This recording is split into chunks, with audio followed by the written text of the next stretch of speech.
Hey what's up guys, welcome to our YouTube channel. जिसको आज की इस पूरी वीडियो में मैं आपसे बात करने वाला हूं कि आप कैसे स्टॉकेस्टिक का यूज जो है इंट्राडे ट्रेडिंग या फिर ऑप्शन ट्रेडिंग के लिए कर सकते हैं। तो बेसिकली आपको जो है स्टॉकेस्टिक को यूज करने के लिए इंडिकेटर सेक्शन में जाना है। यहाँ पर आपको टाइप करना है स्टॉकेस्टिक। ओके, स्टॉकेस्टिक जब आपको टाइप करोगे ना तो बाय डिफॉल्ट सेटिंग वाला कुछ इस तरीके का इंडिकेटर हमको दिखाई देगा। अब बेसिकली अगर हम लोग बात करें स्टॉकेस्टिक के बारे में, तो ये जो है एक ऑसिलेटर इंडिकेटर है।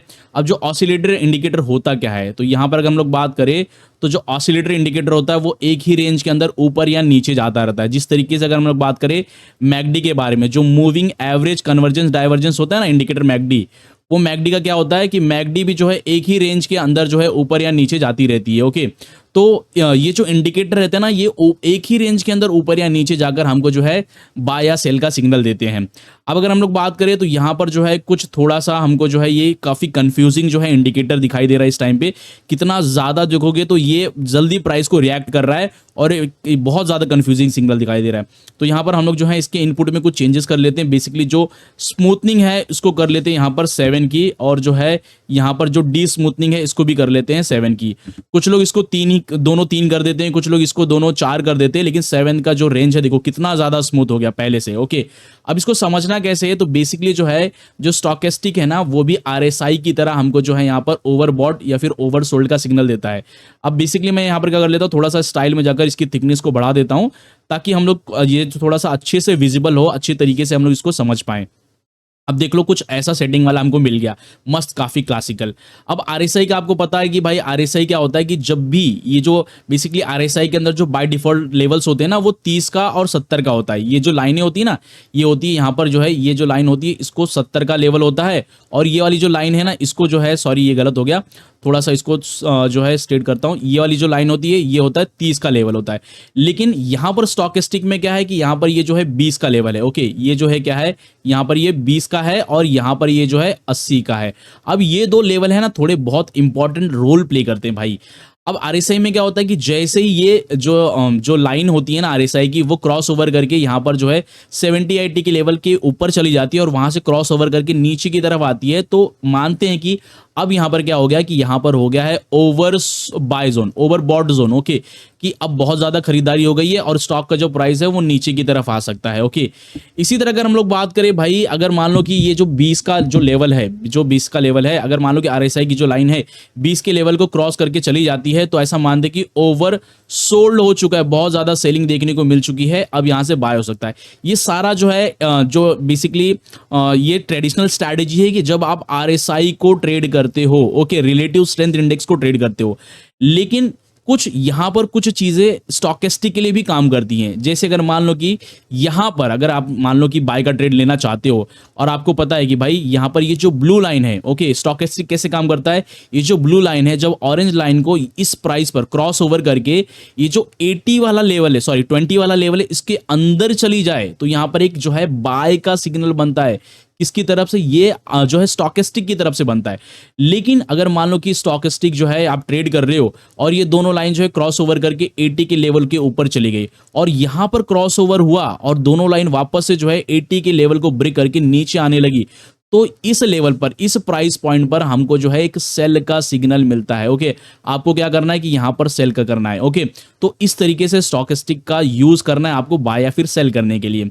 ओके, अब इसको हम लोग जो है इंडिकेटर में भी बेसिकली हम लोग जो है चार्ट पर भी समझ लेते हैं कि ये इंडिकेटर काम कैसे करता है। जैसे अगर मान लो कि यहीं पर इसी प्राइस पर देख लेते हैं कि हमको जो है स्टॉकेस्टिक का दिखाई दे रहा है, इस प्राइस पर अगर देखोगे तो यहां से जो है क्रॉस ओवर हो गया, क्रॉस ओवर हो गया, और क्रॉस ओवर होना जरूरी है जब आप जो है बाय या सिग्नल सेल का सिग्नल लेते हो। तो इस प्राइस पर क्रॉस ओवर हो गया और क्रॉस ओवर के बाद जो है ये जो 80 का लेवल है इसको ब्रेक करके दोनों लाइन इसके अंदर आ जाती है, तो यहां से हमको जो है सेल करना है इस प्राइस पर। मैं यहां पर जो है एक वर्टिकल लाइन ड्रॉ कर देता हूं, तो आप समझोगे कि भाई ये कैंडल स्टिक में ये कैंडल जो है ना, यहां पर हमको जो है क्या है, सेल का सिग्नल मिला। उसके बाद अगर हम लोग बात करें तो कितना अच्छा खासा मोमेंट हमको जो है यहां पर देखोगे देखने को मिला था। इसी तरह अगर मान लो कि आप बाय करते हो, तो बाय करते हो तो जब भी आपको जो है दोनों का क्रॉसओवर होता है और जो ब्लू लाइन है वो ऑरेंज लाइन को यहां पर देखोगे क्रॉस ओवर करके उसके ऊपर चली जाती है, और ऊपर जाना ही इनफ नहीं होता है। इनफ ये होता कि ऊपर चली गई, लेकिन ये जो 20 का लेवल है, ये जो 20 का लेवल है इसको क्रॉस ओवर करके इसके अंदर चली जाए, तो यहाँ से हमको देखोगे तो यहाँ से हमको जो है इस कैंडल से हमको जो है क्या हुआ कि यहाँ से हमको बाय का सिग्नल मिला। ओके, तो यहाँ से अगर आप देखो कितना अच्छा खासा मोमेंट हमको देखने को मिला था। ओके, तो यहाँ पर स्टॉकेस्टिक कुछ इस तरीके से काम करता है। अब स्टॉकेस्टिक के अंदर जो है कुछ खामियां भी हैं, उसके बारे में भी बात करेंगे, लेकिन एक और एग्जांपल समझ लो। देखो यहां पर क्या हुआ कि स्टॉकेस्टिक का क्रॉसओवर हुआ, जो के लाइन और डी लाइन दोनों का क्रॉसओवर हुआ, और यहां पर क्या हुआ कि ये जो क्रॉसओवर के साथ साथ जो है दोनों लाइनें क्या है 80 के लेवल को ब्रेक करके उसके नीचे आ रही थी। ओके, उसके नीचे आ रही थी।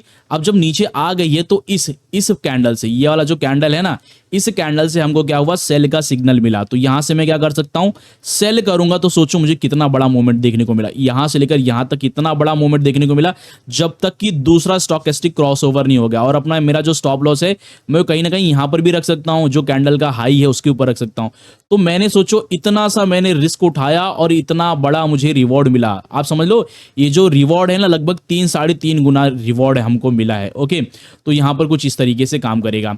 अब बाय के बारे में बात करोगे तो भाई साहब यहां पर अगर हम लोग बात करें तो देख लो बहुत सारे जो है इंडिकेटर यहां पर जो हैं। ओके, बहुत सारे बेसिकली मतलब सेटअप वगैरह बनते हैं स्टॉकेस्टिक के अंदर बहुत। अगर देखो यहां पर क्या हुआ कि यहां पर देखो क्रॉसओवर हुआ, क्रॉसओवर होने के बाद क्या हुआ कि जो दोनों लाइनें हैं ना वो 20 के लेवल को क्रॉस ओवर करके उसके ऊपर चली गई। उसके बाद अगर हम लोग बात करें तो देखो कितना अच्छा जो है एक गैप अप ओपनिंग हमको देखने को मिली थी। सेम वैसे ही देखो दोनों का क्रॉस ओवर हुआ, क्या हुआ 80 के लेवल के नीचे दोनों का क्रॉस ओवर हुआ। और उसके बाद अगर हम लोग बात करें तो उसके बाद इस प्राइस पर अगर हम लोग बात करें, एक वर्टिकल लाइन ड्रॉ कर देता हूं मैं इस प्राइस पर। उसके बाद देखोगे इस प्राइस से कितना अच्छा खासा हमको जो है एक सेल सिग्नल मिला था, और ये सेल सिग्नल गिरता ही गया बहुत तेजी से, बहुत अच्छी तरीके से। कितना नीचे गिरा तो यहां पर आप देख सकते हो कि यहां से लगभग जो है यहां तक गिरा। अब जैसे कि मैंने आपको कुछ खामियां बताने वाला था कि भाई स्टॉकेस्टिक के अंदर खामियां क्या है, गलती क्या नहीं करनी है आपको। तो मान लो कि भाई अगर मान लो यहां पर आपको क्या करना है, यहां पर आप जो है क्रॉसओवर हो गया। ओके, क्रॉसओवर हो गया और बीच में देखोगे तो यहां पर आपको जो है एक बाय का सिग्नल मिल गया। देखो यहां पर अगर हम लोग बात करें ना, ये वाला एरिया, ओके मैं यहां पर थोड़ा हाईलाइट कर देता हूं, ये वाला एरिया। ओके, ये वाला एरिया।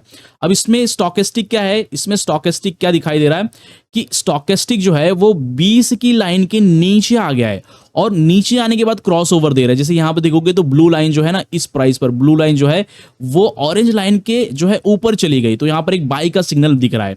अब यहां पर अगर आपने बाय किया होता इस प्राइस पर तो देखोगे इस प्राइस पर थोड़ी बहुत मूवमेंट देखने को तो मिली तो थी, लेकिन उसके बाद जो है स्टॉक जो है वो नीचे की तरफ गिर गया।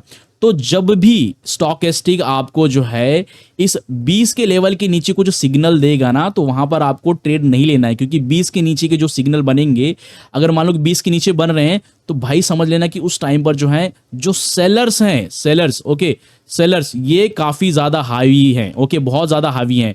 और इसी तरह अगर मान लो कि भाई अगर ये यहां पर इस प्राइस पर अगर हम लोग बात करें, इस स्टॉकेस्टिक के बारे में बात करें, तो यहां पर अगर मान लो कि यहां पर आपको जो है कुछ सिग्नल मिलता है, तो यहां पर भी आपको जो है सिर्फ बाय का ही सिग्नल पकड़ना है, क्योंकि ये जो है 80 के लेवल जाके ऊपर जाकर बन रहा है। तो यहां पर जो है क्या होता है, बायर्स बहुत बड़े नंबर्स के साथ जो है लगे पड़े रहते हैं कि भाई अब जो है यहां पर खरीदना है तो खरीदना है। तो यहां पर आपको क्या करना है कि इस प्राइस पर आपको जो है सिर्फ बाइंग को ही कंसीडर करना है, सेलिंग को नहीं। जब तक कि ये जो स्टॉकेस्टिक है वो यहां पर 80 के लेवल को क्रॉस करके जो है इसके नीचे नहीं आ जाता, इस जो है इस जो कलर वाला एरिया है ना इसके अंदर नहीं आ जाता, तब तक आपको जो है सेल नहीं करना है। अगर मैं इसको चार्ट में भी दिखाऊं तो आप समझ सकते हो। भाई यहां पर देख लो, ओके यहां पर देख लो, यहां पर क्या हुआ कि यहां पर क्रॉस ओवर हो गया। देखो यहां पर ध्यान से अगर आप देखोगे ना, तो इस प्राइस पर क्या हो गया था कि जो ब्लू लाइन है वो नीचे आ गई थी, और जो रेड जो ऑरेंज वाली लाइन है वो ऊपर चली गई थी। तो इस प्राइस पर हमको क्या हो गया था, इस प्राइस पर देखोगे तो यहां पर स्टॉकेस्टिक के हिसाब से हमको सेल का सिग्नल मिला था। ओके, लेकिन अगर मान लो यहां पर आप सेल कर देते थे तो स्टॉक उसके बावजूद भी स्टॉक कितना ऊपर भागा था, इतना ऊपर भागा था। तो यहां पर क्या करना है कि आपको जो है जब जो स्टॉकेस्टिक है वो 80 के लेवल के ऊपर हो, तो यहां पर आपको कोई भी जो है सेल का सिग्नल नहीं लेना है। उसी तरह अगर मान लो कि अगर जो है स्टॉकेस्टिक जो है वो 20 के लेवल के नीचे है, तो यहां पर आपको कोई भी बाय का सिग्नल नहीं लेना है, क्योंकि जब ये इसके नीचे चला जाता है तो जो सेलर्स हैं काफी बड़े नंबर्स के साथ खड़े होते हैं सेल करने के लिए। ओके, तो जब तक स्टॉकेस्टिक क्रॉस ओवर करके 20 के ऊपर नहीं निकलता तब तक आपको बाय का सिग्नल नहीं लेना है। ओके, यहां पर आप जब इसके नीचे जब तक रहेगा 20 के लेवल के नीचे रहेगा, तब तक आप समझ लेना कि भाई सेलर्स बहुत बड़े नंबर्स के साथ हावी हैं। और उसी तरह अगर मान लो कि 80 के लेवल के ऊपर स्टॉकेस्टिक निकल गया और जब तक ये क्रॉस ओवर करके 80 के नीचे नहीं आता तब तक आप समझ लेना कि भाई यहां पर जो है बहुत बड़े नंबर्स के साथ बायर्स घुसे हुए हैं। और भाई कोई भी सिग्नल दे स्टॉकेस्टिक, लेकिन बायर्स जो है स्टॉक के प्राइस को ऊपर की तरफ ही लेके जाएंगे। ओके, अगर मैं बात करूं कुछ और एग्जांपल के बारे में तो यहां पर देख लो, यहां पर देखो, यहां पर क्या हुआ कि स्टॉकेस्टिक ने क्रॉस ओवर किया, इस प्राइस पर क्रॉस ओवर किया और उसके बाद देखो जब यहां पर ये क्रॉस ओवर हो गया ना और दोनों जो लाइनें स्टॉकेस्टिक की वो 80 के लेवल के नीचे आ गई, उसके बाद देखोगे तो स्टॉक जो है थोड़ा सा नीचे गिरा। ओके, इस तरीके से ही आपको ट्रेड करना है भाई, और ध्यान देना है। अगर मान लो कि स्टॉकेस्टिक को, अगर आप जो है स्टॉकेस्टिक थोड़ा सा कंफ्यूजिंग लगता हो तो इसके साथ आप जो है प्राइस एक्शन वगैरह भी जो है लगा सकते हो, मूविंग एवरेज भी लगा सकते हो। वो सब कुछ मैं डिटेल वीडियो आगे आने वाली वीडियो में कवर करने वाला हूं। तो भाई यहां पर चैनल को सब्सक्राइब कर लो। तो अगर आप उसको जो है मूविंग एवरेज के साथ स्टॉकेस्टिक यूज करते हो या प्राइस एक्शन के साथ स्टॉकेस्टिक यूज करते हो तो जो रिजल्ट मिलते हैं ना और भी दमदार मिलते हैं। ओके, तो यहां पर आपको स्टॉकेस्टिक को कुछ इस तरीके से ही ट्रेड करना है और ध्यान देना है आपको। मेन जो है ना कि आपको कभी भी जो है यहां पर ये वाले सिग्नल को जो है, मतलब ये वाला सिग्नल को जो है आपको इतना सीरियस नहीं लेना है। जब 20 के लेवल के ऊपर चली जाए तो यहां पर भाई जब तक ये नीचे क्रॉस ओवर करके ना है तब तक आपको सेल नहीं करना है, क्योंकि देखो कि जैसे ही क्रॉस ओवर करके आया तो उसके बाद अगर हम लोग बात करें, ये देखो इस प्राइस पर मैं आपको जो है पूरा डिलीट कर देता हूं, इरेज कर देता हूं। तो यहां पर देखो जो क्रॉस ओवर करके यहां पर इस प्राइस पर जो है जो ब्लू लाइन और ऑरेंज लाइन जब नीचे आई, यहां पर वर्टिकल लाइन ड्रॉ कर देते हैं तो उसके बाद देखोगे तो इतना इसके स्टॉक के अंदर जो है एक सेलिंग जो है मोमेंट देखने को मिला, बेरिश मोमेंट देखने को मिला। तो ये चीज आपको हमेशा ध्यान में रखना है कि भाई 80 के ऊपर आपको कोई भी एक्शन नहीं लेना है और 20 के नीचे आपको कोई भी एक्शन नहीं लेना जब तक कि ये 80 के लेवल को क्रॉस ओवर ना कर दे, जब तक कि ये 20 के लेवल को क्रॉस ओवर ना कर दे। तो ये है स्टॉकेस्टिक को कुछ इस तरीके से ट्रेड करना है। और ऐसी बहुत सारी जो है बेसिक से लेकर एडवांस वीडियो चैनल पर आने वाली है, तो चैनल को सपोर्ट करो भाई एक अच्छा सा कमेंट करके और वीडियो को चैनल को सब्सक्राइब करके। मिलते हैं नेक्स्ट वीडियो में।